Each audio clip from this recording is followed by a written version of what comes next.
Yeah, kid. Welcome back to another episode of the Handsome Homebuyer Podcast. My name is Charles, aka the Handsome Homebuyer, aka Captain Permit, aka El Judío Maravilloso. All right, we are rocking. Market is absolutely on fire. Everyone's leaving this city. Everybody wanted to be in the city. Now everyone's leaving the city. Everybody is back to the suburbs. We are moving. We are buying. We are rocking and rolling. And you people out there, if you're in real estate, if you're an agent, if you're an attorney, if you're a fix and flip investor, anybody in the real estate space, you need him. You love him. You know him. If you don't, you're going to want and need to know him. That's right, Captain Permit, 516-513-8838. If you need plans, you need permits, if you need anything permit related, we service from tip to tip, from Queens, Long Island border, all the way out to Montauk. New constructions, interior alterations, legalizations, new construction, commercial, you name it, we do it. And we do it better and faster and quicker than anybody else out there. Obviously, I'm the Handsome Homebuyer. View of a house that smells like cat pee is dated from the 1960s, has 6 inches of mold on the wall, human waste floating past the basement steps. If God created and it can't be moved, I want to buy it. 516-777 sold. All right, you guys can tell I'm fired up today. I have a guest, rock star guest, all the way from the West Coast, gracing us with his presence today. Buddy of mine, Eric Braun, Contour Mortgage. Shout out to Eric Braun. What? Introduced me to this gentleman via IG, and he said, yo, you got to follow this guy. He's rocking it. He's killing it. He's got more energy than I do, and he's 10 years older. I didn't even think that was possible at any age. He is absolute proof that the American dream is alive and well, and that anything is possible in this world. So I don't want to hear any excuses, people. All I hear out there is excuses. I don't have enough time. I don't have enough money. This, that, my parents. I don't want to hear it. This gentleman came over here from Vietnam at 5 years old. He's 59 years old, if I got the math correct. He's been in real estate for 30 years, since 1991. He is a self-made man. He came here from nothing. I've seen pictures of where he lived back in Vietnam, which is like a little almost wood hut type of thing. And now he is unbelievably successful, independently wealthy. And the most important thing, forget about the money, forget about all of it, is he wakes up every day loving exactly what he does. And he has the most important thing in this world, which is financial freedom and peace of mind. So my man, please welcome Thach Nguyen. Yo, what's up, everybody? What's up? See what I'm saying? People, look at the energy, man. I love it. First of all, I didn't think anybody else had more energy than I do. I have ADD. You give me a little bit of sugar. My second grade teacher used to open up the side door, real truth here, side door of the school, and say, run around the building until you have less energy and come back. Bro, I can't even imagine what you were like as a child. You must have been wound the fuck up. God damn, man. I ain't gonna lie, man. When I heard your intro, I'm thinking, God damn, this guy talk faster than me and shit. God damn. Man, yo, I got to know a bunch of stuff. I don't know a lot about you, but I'm really excited to learn about you and what you're doing. I see what you're doing. It's awesome. Where does the energy come from? Where does the drive come from? Because I'm 40 years old. You are 50? 50. Okay, so you're 50. Now, lately, I hang out with a lot of younger guys, like, mid-20s, because they got the energy. They're on the cusp of doing different things, technology. The people in my age group, 35 to 45, I hear them saying, yo, I'm just trying to maintain. I'm slowing down. I'm happy. I'm not happy. I sure as hell know that you are not happy. So right. you just keep going, driving, innovating. Where does that come from? So for me, a couple of things. When I heard Tony Robbins a long time ago says, right, you should live a life of Cani, C-A-N-I, and it stands for constant and never-ending improvement. Has nothing to do with money. It's just spiritual, physical, mental, financial, career, contribution, right? We should all live a life of Cani. And then I heard my other friend said, as you get older, right? If you ain't growing, you're not standing still. You're actually going backwards. Yes. And so for me, I heard that a long time ago, and I got clear on that. But then the thing that really made me inspired on doing what I do today, everybody have a purpose. Mm-hmm. The problem is most people don't spend the time tapping into the spiritual realm of life. They're too busy out there trying to survive, struggle, make some money. So when I was younger, I had some good friends that are very spiritual teacher, and we used to come together and we used to mastermind together. And then, through a mastermind group, we would have, Wayne Dyer come in and be one of our speakers, right? Deepak Chopra. And so I got exposed to these people early on. And then I heard about Abraham Hicks. And so as I started to really learn about this landmark forum, and it really talks about self. And as I started to really practice that, and I started really understanding that, I was on the spiritual journey. And then the thing that really probably tipped everything over for me was in 2007 when my dad passed away from cancer. Wow.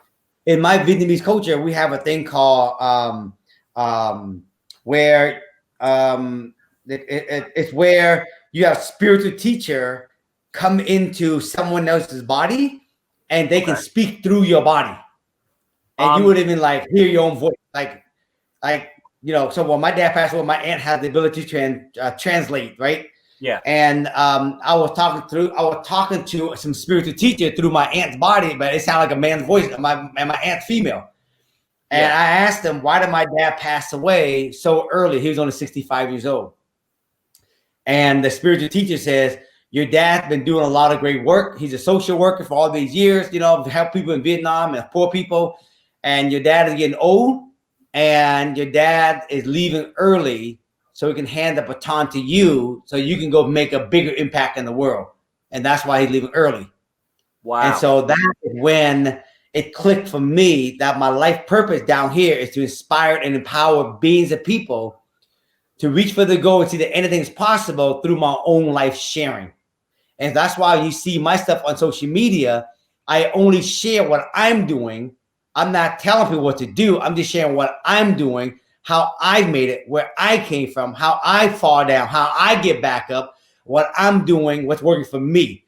And that's the thing to me. I share versus everybody else tell.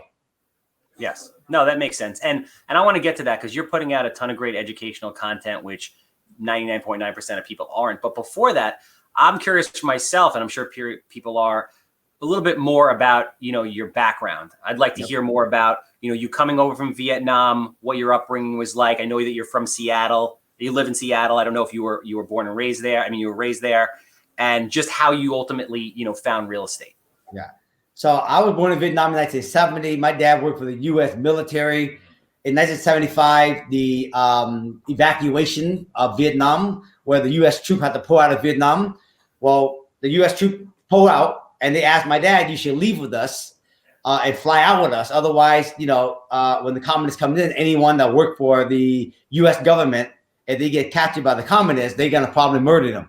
So my dad decided, you know what, we're leaving with the U.S. troop. Called my mom, right? We packed up one suitcase, had $100. And my mom was pregnant with my sister. So it was 7 of us, with my sister pregnant being the 8th person.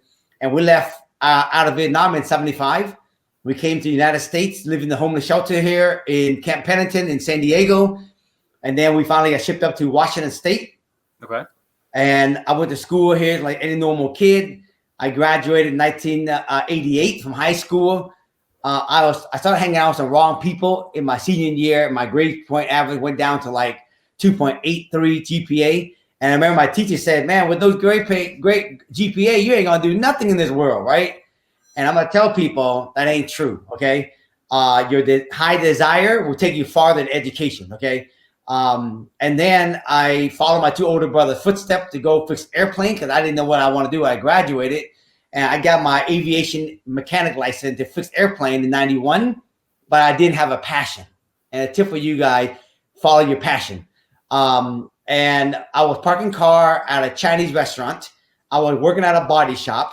And I was working at Safeway at a grocery store bagging groceries. So when you guys see my video, those are real content, real story.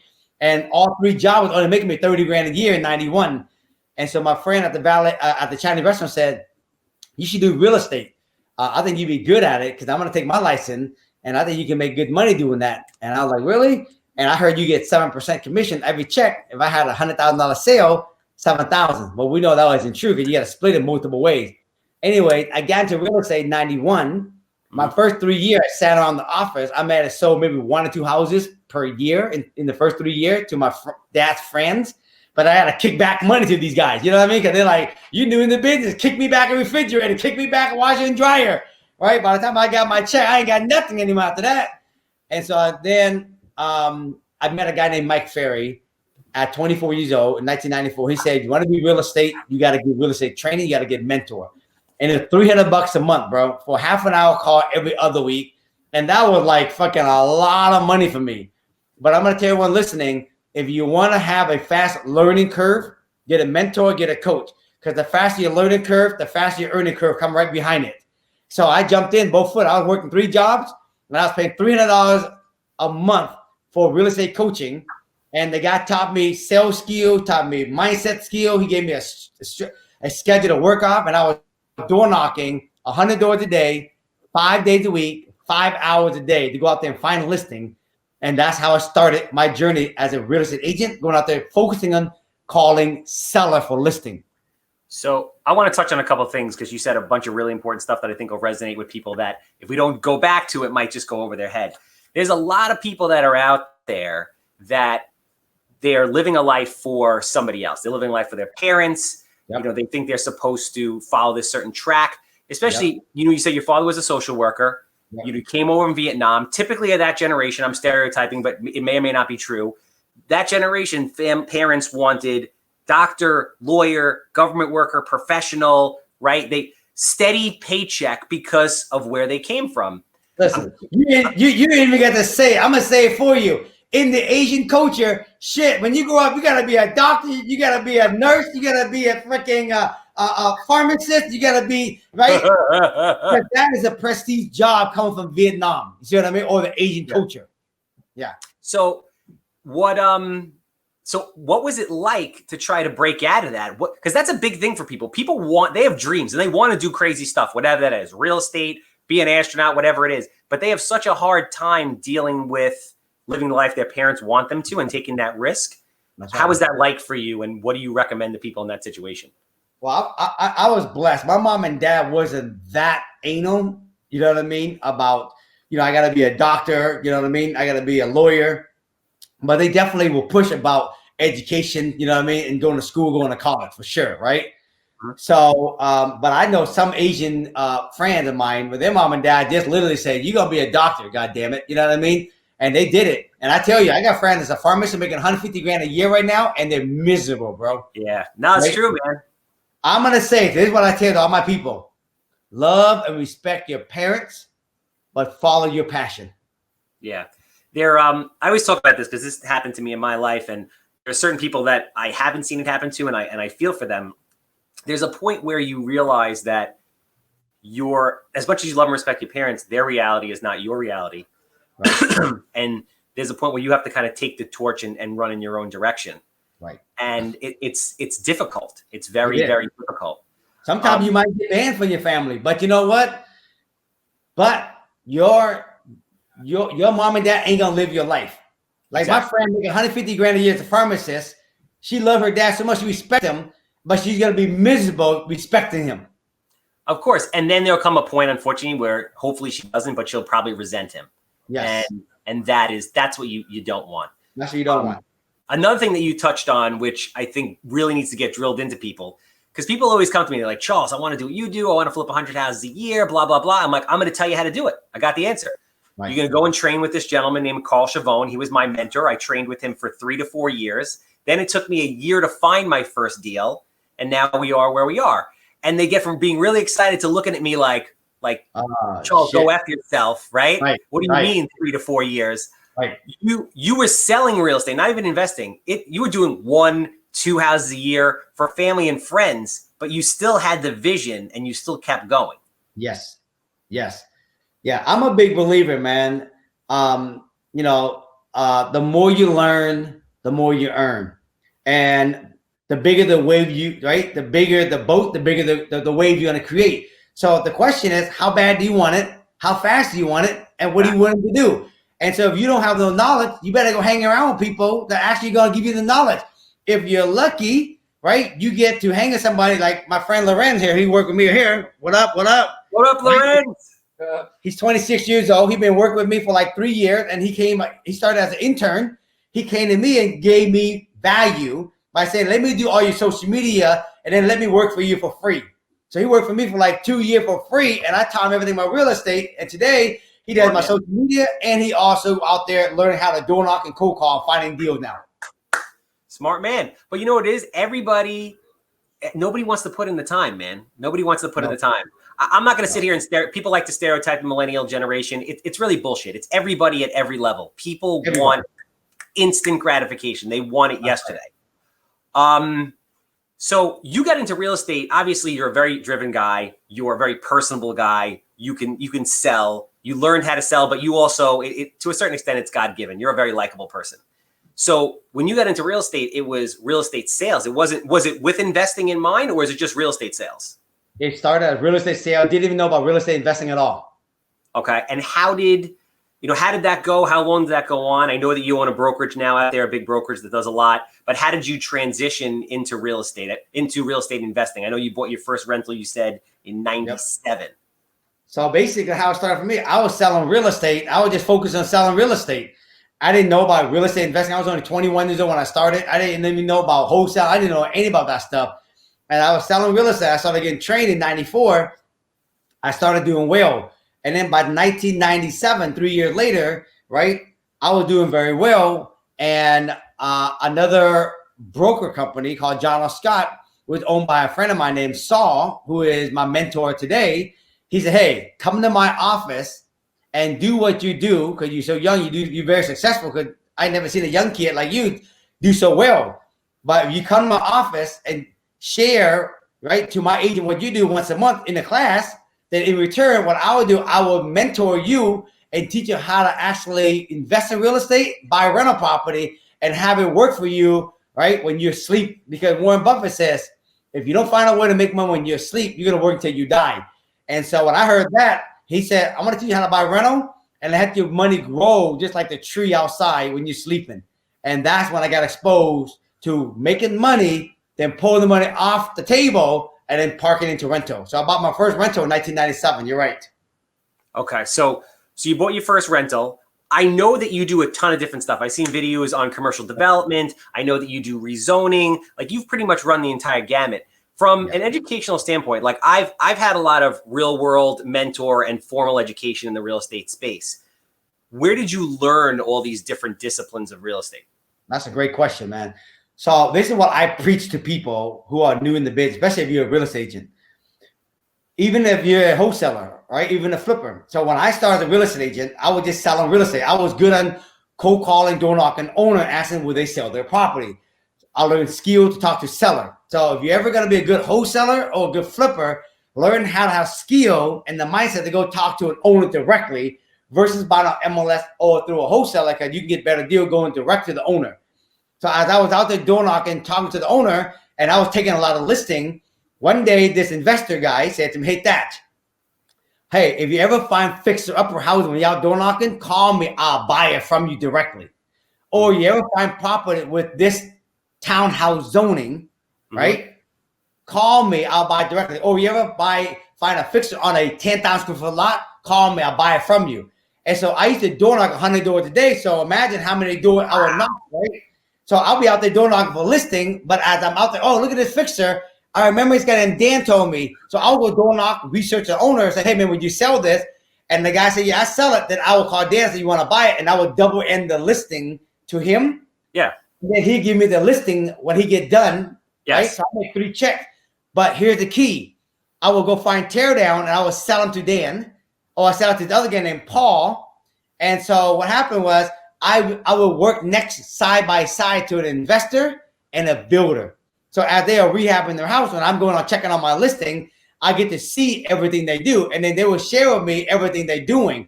Even the builder, they will share with me also, yeah, I got to go get a permit. This is how long it takes. And as I work, and I was selling property to these guys probably 3, 4, 5 years before I even bought my first property. Developed my first property, right? Wow. And then what happened is that I started making a lot of money. I was selling 150 homes a year. I was making good money. I worked side by side with these guys. And then what happened was that one day I found a bigger plat, a property where I can do 5, 6, 8 new construction. that I would ask my friend Paul, who I've been selling property with, hey, man, would you mind if I invest with you? I go 50-50 with you. He said, no problem, because him and I had a good relationship. And then I became partner with him. So he will go out there and build the property. I will sell it, but I will learn a lot about zoning, that kind of stuff. And then that was my next level of learning, working side by side with these guys as their partner. That I had money, and I was the guy who found them to do anyway. So why would they say no? No, I mean, I will start doing more stuff my own later on. So I want to dial it back because a lot of real estate agents listen to this. And you said a couple minutes ago, very nonchalantly, that you sold 150 houses a year, which is insane by any market standard. This is in 1990. So I'm just curious to know, let's talk a little bit. I know you talked about cold calling and door knocking. As a realtor, what was your listing strategy? Did you have a team? How did you manage that flow? Because that's madness. Like 150 houses is nuts. It's nuts. I have me, my wife, one assistant, one buyer agent doing all that every year. Today, I have me, my wife, one assistant, and one social media boy. That's it. That's my whole entire operation today. And I mean, so just to kind of get off topic a little bit, because there was some things I was thinking about that kind of reflect in my own life when I watch your stuff, which is you have a great family. You seem to have a great relationship with them. It's awesome that you and your wife are partners. How do you, I think a lot of people, myself included, I have an addictive personality. So when I get into something, it's like, boom, I stay away from all the bad stuff because I know if I go down that road, it's going to be bad. How do you balance your professional and your personal life to still maintain time to go and have soccer with the kids, but be running around there and satisfying that craving for deals that I know that you have? Well, the first thing is you don't realize, right? This is what I always say. You need contrast to create clarity.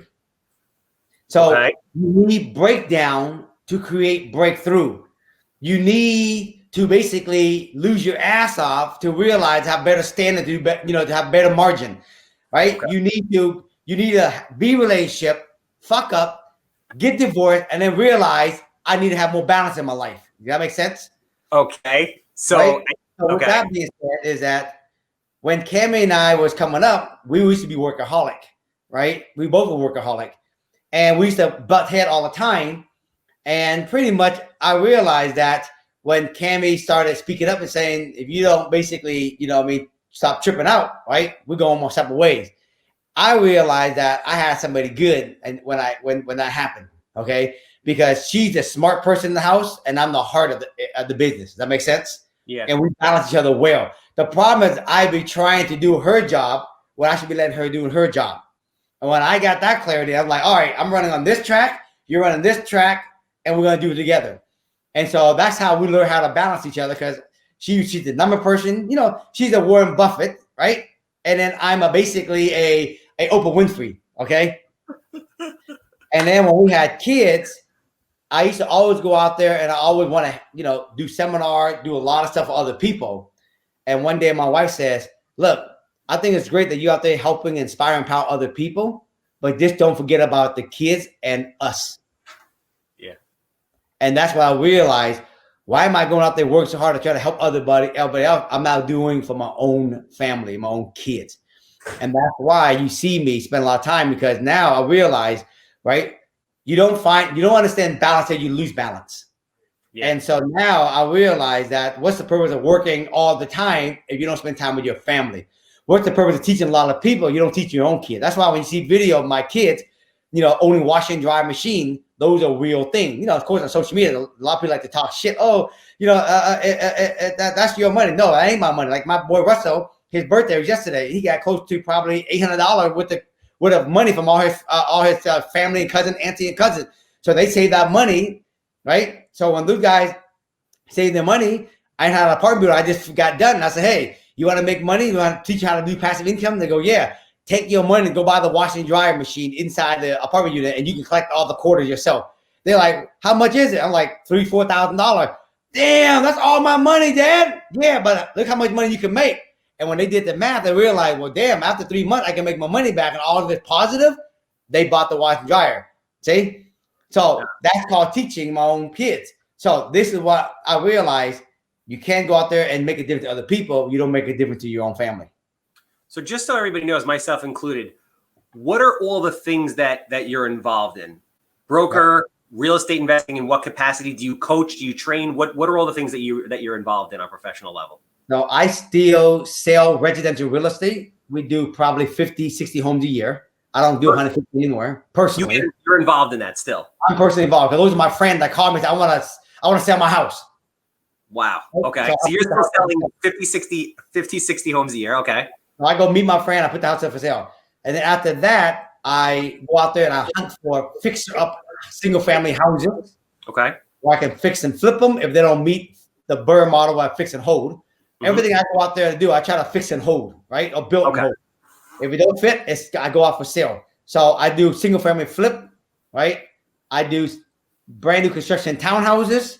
Okay. From scratch. And then I built brand new apartment building from scratch, from level up. So right now we're building a 100-unit apartment building right now. And I just got permit for another 35-unit apartment building. And we're going to break ground probably end of the year on that. So, and the townhouses you sell, right? Those aren't, you don't hold them, you sell them? Some of them I keep. Again, some of them I sell. I got an 8-unit townhouse that's almost done. Is going to go up for sale right now. So again, when I run my number, if it makes sense to keep, I'm keeping everything. If it don't make sense, I have a standard. If a Burr model to me had to hit 30% margin and higher, then I'm keeping. If it dropped between 20 and 25, then I'm flipping them. If it's less than 20%, I'm wholesaling it. If it's less than 15%, I'm listing it for the owner. So just for the people out there who don't know what the Burr model is, can you just elaborate on that for them? A Burr model, when you buy something that is a beater house, for example, I stand for buy it as a fixer-upper, then you go in and you rehab it. After you rehab it, then you will rent it. After you rent it, you call the bank and ask them to refinance, put in personal permanent finance. That's why we call it refi it. And then the last R, repeat it. Take the cash, redo it again. And so I do Burr on single family house. I do Burr on townhouses. I do Burr on apartment building if it meets 30% margin and higher. If not, I build it and I sell it. Yeah, you and I are very similar in the sense that my slogan is I flip houses. I train a lot of realtors on how to invest and different people just, for free for CE credit. And I always tell them, listen, I flip houses to buy rentals. It's that simple. Rentals are what create long-term generational wealth. I have a high volume of single family rentals and I love these things. In my opinion, my mentor Carl told me, he's like, listen, nothing creates a return like a single family house. And you kind of look at them because, everyone at that point in time, even now, is preaching apartment buildings, this, that, and the other thing. You have other units to rely on. I love single family rentals, and I would love to get your opinion of that. Yep. I own both. I own single family houses. I own multi-unit property, and I own big apartment buildings. And to me, I like single family because if you do it right, you can make big money on single family.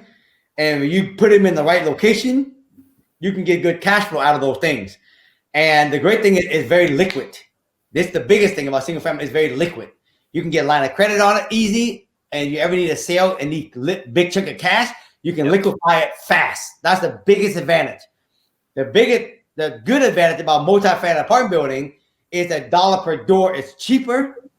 So if you do it right like me, you might not need a lot of cash at the end of it, but it's pumping out massive cash flow on those property if you do it right like me. So I just don't buy any fixture, any apartment building or any building for multifamily. It has to fit a certain model.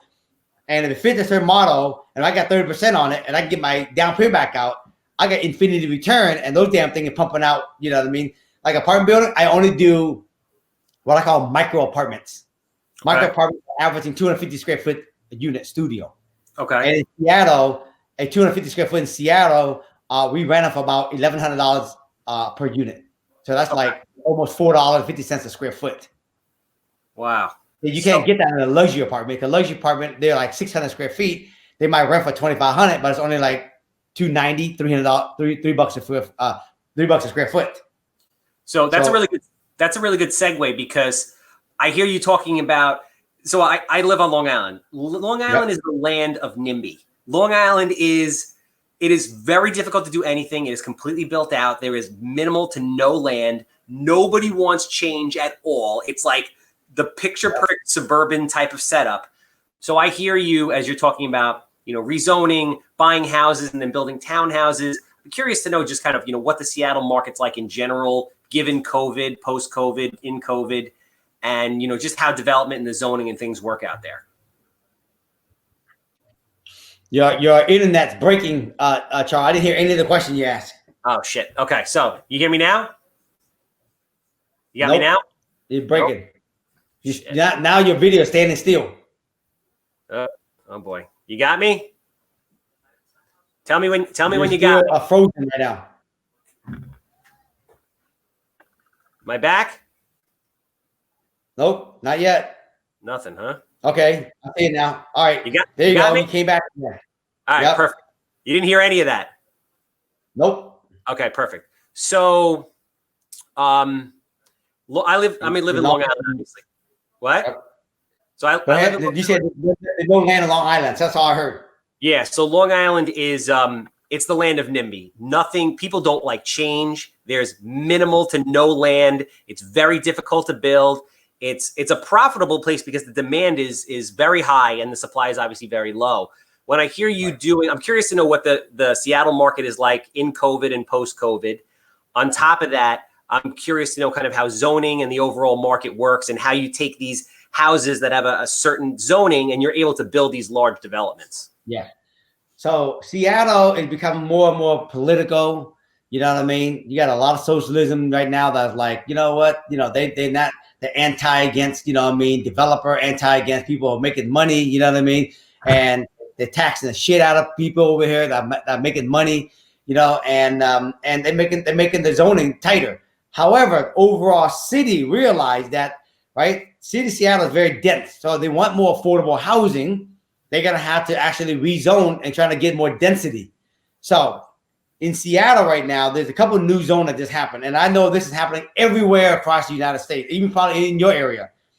In Seattle, a single family, the zone is called SF 5000, single family, 5,000 square feet. For a house to be built, you need 5,000 square foot. Okay. Now, some homes have been grandfathered in back then. They were built on 3,000 square foot. But if you went and had a house and you tore down, right, and you got a 3,000 square foot, you won't be able to build a single family on there because you need 5,000 square feet. You need that zoning, okay? But today, on a 5,000 square foot lot, if there's a house in front like this is a lot, I go out to that prospect, I try to find a fixer house. And if the fixer house sits in the front, that's a bonus because I can build what they call a detached dwelling unit in the back. Okay. Right? It's called a DADU, D-A-D-U. And on a single family zone, the city will allow you to put a DADU on a lot, on a 5,000 square foot single family lot. Okay. That way create more density. And so when I go out there and I create lists, I go out there and I look for a single family fixer upper. That way I can make money on the fixer upper. But if there's a backyard, I know I just got a free lot because I know I can put a DADU back there. Wow. Okay. So what is Long Island? So everyone's leaving the city. They're coming out to the suburbs. Long Island is suburbia. It is absolutely insane out here. Stuff selling $20, $30, $40, $100,000 over ask. What are things like in your market right now, given COVID and going through the COVID thing? Yeah, Seattle is definitely a top 5 metropolitan area. So, if you're in a good area right now, you know what I mean? You still are, right now there's like 1 seller to 3 buyers out there on the market right now. Wow. So if you're in a good area, you're going to get But even as demanding as it is, there's fixer out there in any city. Yes. And the play is that most people just look for a fixer-upper. I look for a fixer-upper, but when I see a fixer-upper that sits on the front, I automatically know I can add value in the back. Yes. So in your area, you should be out there looking, and I guarantee you, I based on what I know of New York, you guys got basically what I call row house, townhouse kind of lot size, like 30 by 100 or 40 by 100 lot. Mm-hmm. And I'm sure, right, even a better way, if there's an alley in the back, house in the front, house in the back, all day. Okay. So, and I know in your area, there should be townhouse zoning in that area, right? In Seattle, there's townhouse zoning, and it's called LR1, LR2. And on a 5,000 square foot house lot in Seattle on a townhouse, I can put 5 townhouse on it by just laying in row houses like this. 1, 2, 3, 4, 5. Yeah, Long Island, it's a little bit different. It's most things are primarily residential, and zoning is very strict. You have to do change of zoning, which to your point before is a very political process. People come out, scream and yell. It's sometimes they'll do overlay districts when they have an agenda, like right now around train stations. They want denser apartment buildings, but it's very difficult. But what you're doing and what they have available to people in Seattle is very interesting. I want to talk to you about your marketing, branding, and social media presence because you're awesome, man. Like, you are awesome. And especially stereotypically, I'm a 40-year-old guy, you're a 50-year-old guy. We're not supposed to be crushing it on TikTok and getting 4 million views on a training video that's 30 seconds long. Right. So I want to talk about, when you embrace that, how you embrace that, and then what kind of content you like to put out that you feel gives value to people. Well, it all started for me. I was just doing my thing, right? And one day I had this other girl that I work with, her name was Stacia. She says, I really love the energy and the stuff you talk about. I can relate. People can relate to you because you just speak from the heart, from the truth. And can I videotape you, make you a video, right? And I was like, sure. She made it. It was like, cool. And after that, YouTube and everybody started coming out. And Stacia worked with me for 3 years, and she got me on this whole thing about Facebook, right? And at that time, I just didn't know how to do it good. I just, if you watch some of my really old video on YouTube, I had a 3-piece suit on. I talked, really straight. I wouldn't even curse. And then what happened was she left, and then Gary Vee was out, and then Loren worked with me, right? 3 years later, and then me and Loren started. He was young. He was 24 years old when he came with me, and Loren said, "Bro, you should just be yourself, and you should just tell her how it is, and just be like Gary Vee, the Vietnamese version. Just keep it real." And it was easy, but it was hard. You know what I mean?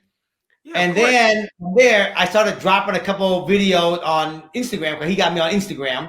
He recently got me on TikTok. We just started TikTok about, how long? 3 months ago?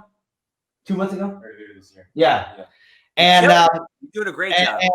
And then we just started from trial and error, we just started working on what's the content.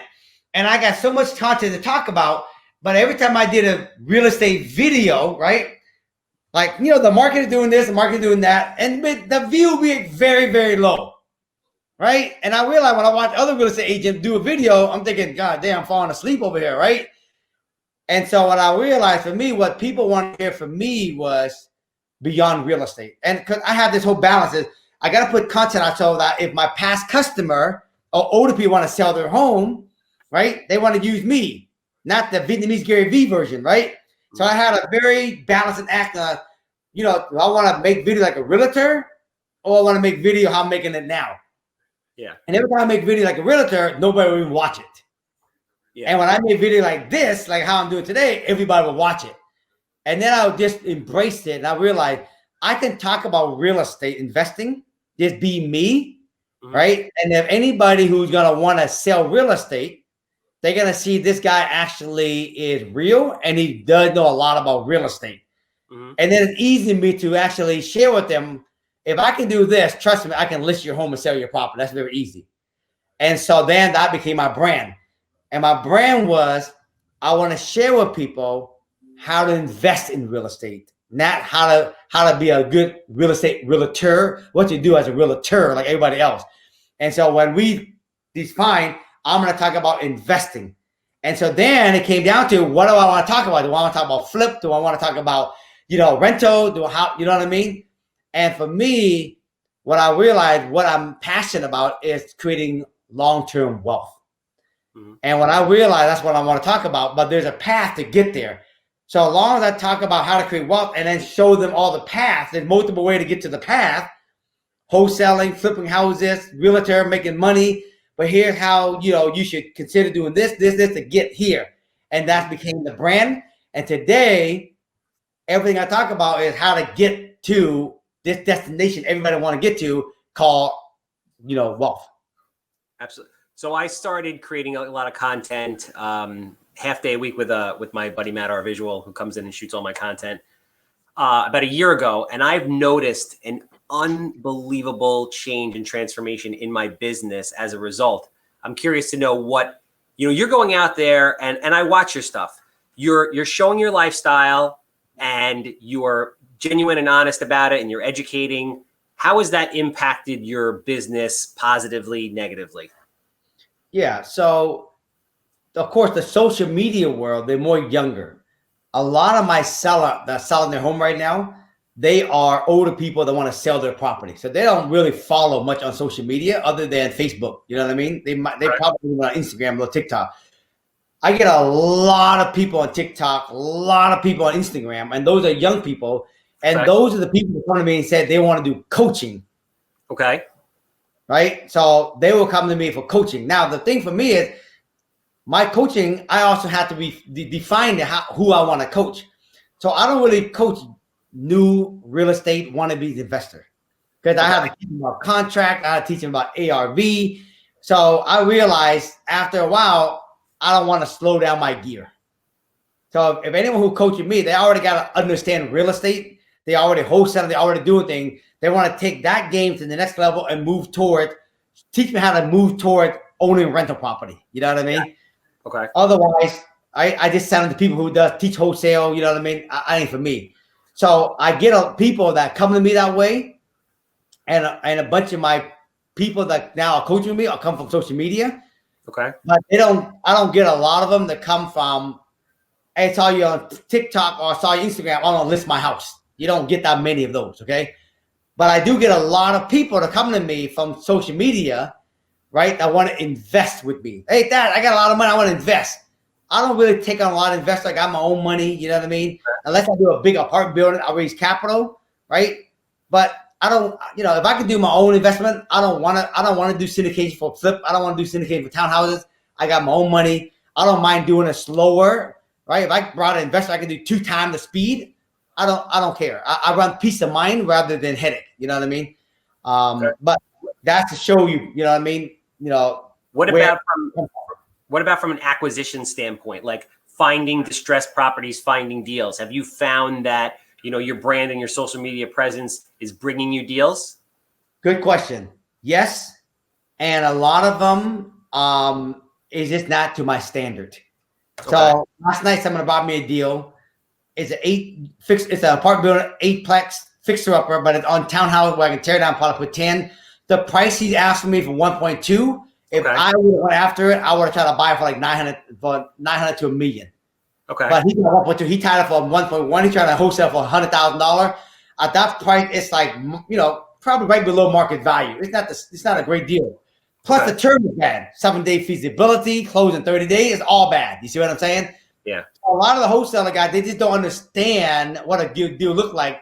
So to answer your question, if I get a lot of guys bring me to what they do, a lot of them they bring to me. Like for me, most guys in Seattle, they flip between 10 and 15% margin. If I get a 50% margin, I wholesale it. I don't even flip it. I don't even want to waste my time in fixing it.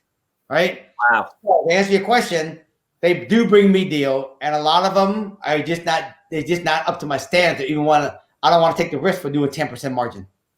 So that's a perfect segue into one of my last 2 questions. The first one is, there's a lot of people out there that are either realtors and they became realtors because they want to become investors, or just younger people or anybody that wants to become investors. What is your advice on the process and the steps to take when someone's looking to become a real estate investor? So if you're a real estate agent, you already understand the whole process of contracts, writing contract, contingency paperwork. You understand how to do that. You understand how to do a market analysis to figure out what is the ARV if a house is done, right? You understand the whole concept, right? And hopefully most agents know how to market to a seller, right?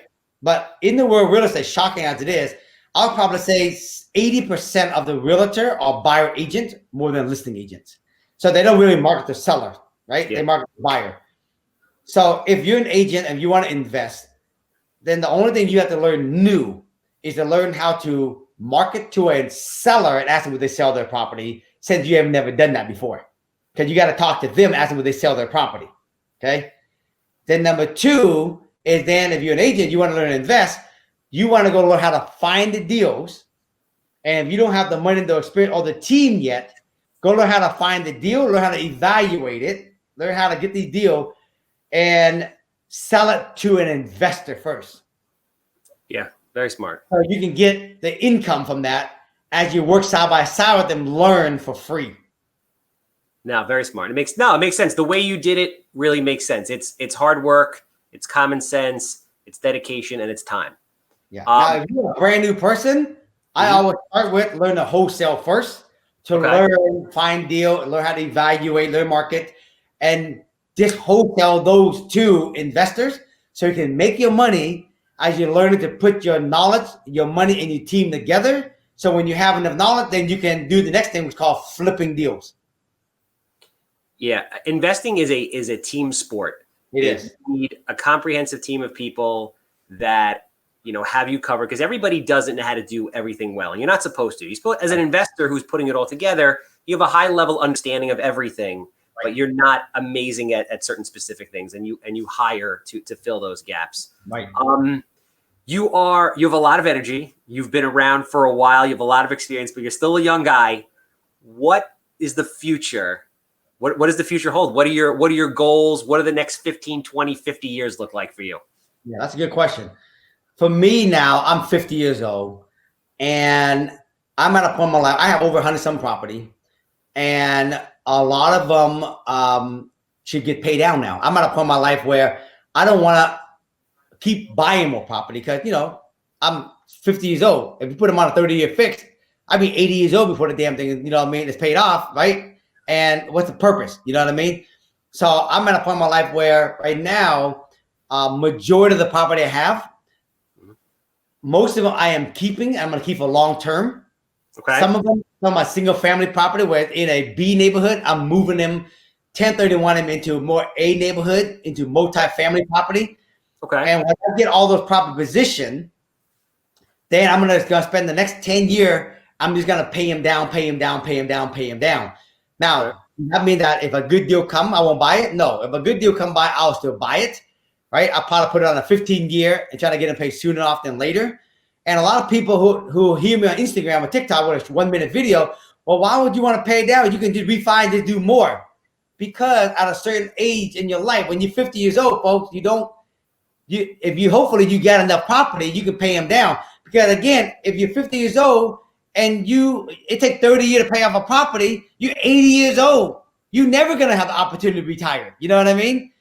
And so my next 10 years from now is I'm positioning myself so I can get the right property in my portfolio, and then I'm just paying them down.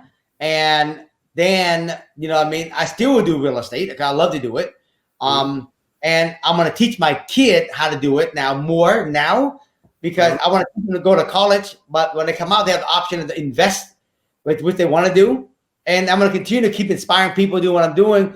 But at this point in my life, it's about quality of life and peace of mind than to try to get bigger. Now, I got enough property. Once I get them all paid off, I'll have $200,000 a month in passive income. So, that's enough just to, to live in, a few days out of a week. You know what I mean? Right. But I don't need to kill myself. You know what I mean? No, I say, listen, that's the beautiful thing about real estate. Real estate can be as small as you want, as big as you want. It's a massive opportunity for anybody who takes the time to learn it and do it the right way. Thach, you're a gentleman. I appreciate you coming on. I appreciate everything you do for the world, for social media. You've inspired me, and I'm going to continue to follow you and get inspiration from you. If people are interested in coaching, if they're in the Seattle area and they want to sell their house, or they just want to learn and follow you on social media, how do they find you?